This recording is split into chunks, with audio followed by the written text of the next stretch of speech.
Sitting in port for 3 months has not been easy. In fact, it's been really hard.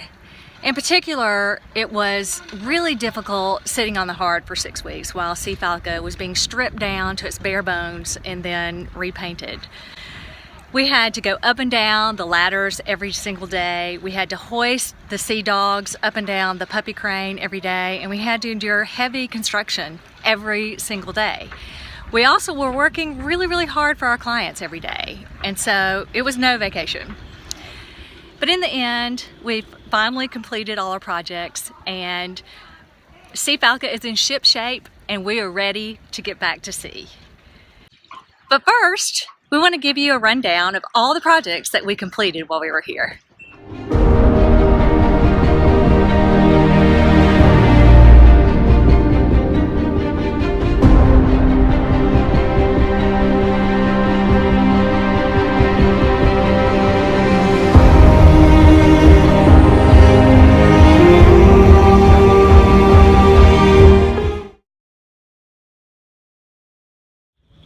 As you know, a sailor's job is never complete. While we're here in Cabedelo, we had 3 priorities: power, paint, and anchor. We sat on the hard for 45 days while Seefalke was stripped, scraped, welded, sanded, primed, and finally painted to its original bright orange character. What are we doing today?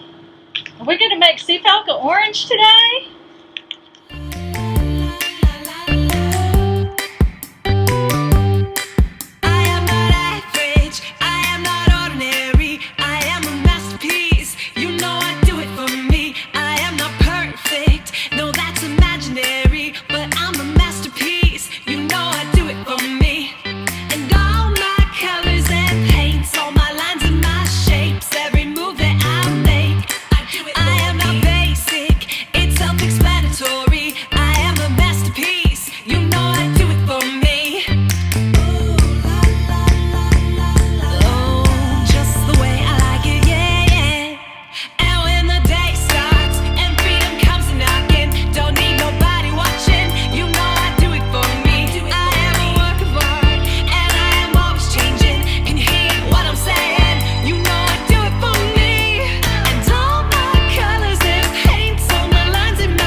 Repairing our fuel leak was a major project.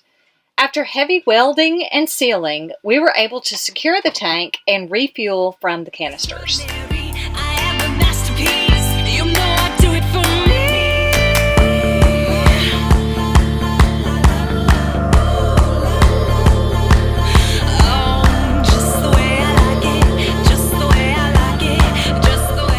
We repainted the chain markers and installed the hook while still on the hard. The repairs to the windlass and bowsprit happened after we were back in the water. The process of getting Seefalke back into the water was nerve-wracking. Here in JACARÉ village, it's important to time it very carefully because you can only put the boat in the water during high tide and exactly when the tide turns, so there is no current in the river. It felt so good to finally return our floating home to the water where she belongs. Once safely in the water, we made the necessary repairs and adjustments to the anchor, windlass, and bowsprit. You may remember we lost our bowsprit boards in the first gale in the Baltic Sea, but here, now they're back. Applying our ship's name back to the ship was monumental. It was the last step of the never-ending paint job.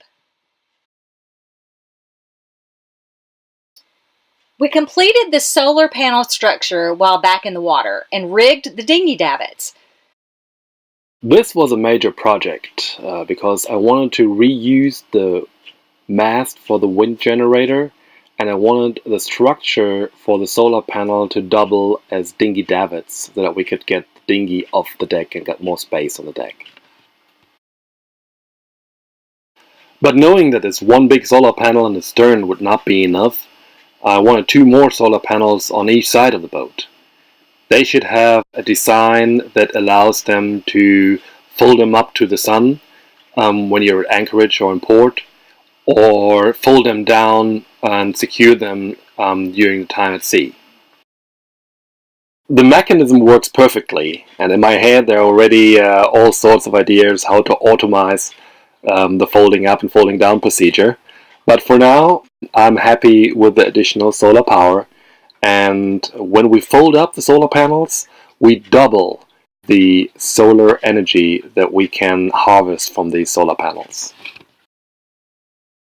So now we have a total of 690 watt peak of solar power installed in our boat. 280 in the stern, 2 times 160 on each side of the boat, and 90 on the foredeck.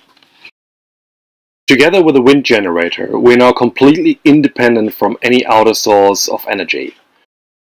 Here in the equatorial waters, we can harvest a maximum of 2.5 kilowatt hours per day, which is enough to run the fridge and the autopilot and everything else that we have on board.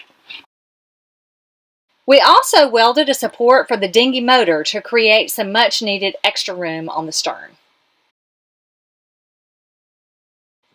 We emptied the rainwater from the engine room and made repairs to some holes that were in the steel cover to prevent further leaks. Then we treated the rust, sanded, and painted both the engine room and the cockpit.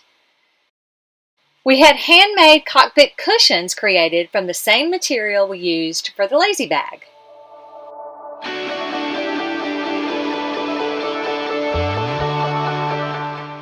While on dry land for 3 months, we accomplished a lot for our clients and for our ship.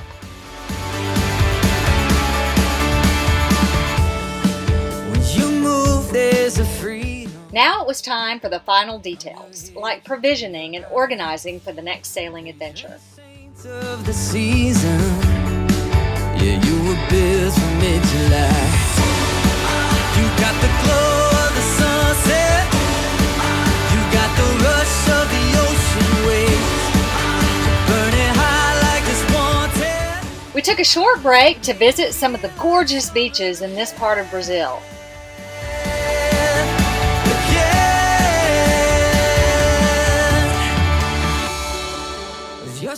When a few birds began building a nest in our mainsail, we knew we had been sitting in port too long. It's definitely time to go. Please watch our passage planning video to find out our next cool destination as we finally return to sea.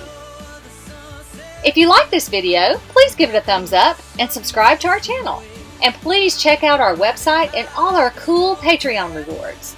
All the links are in the description below.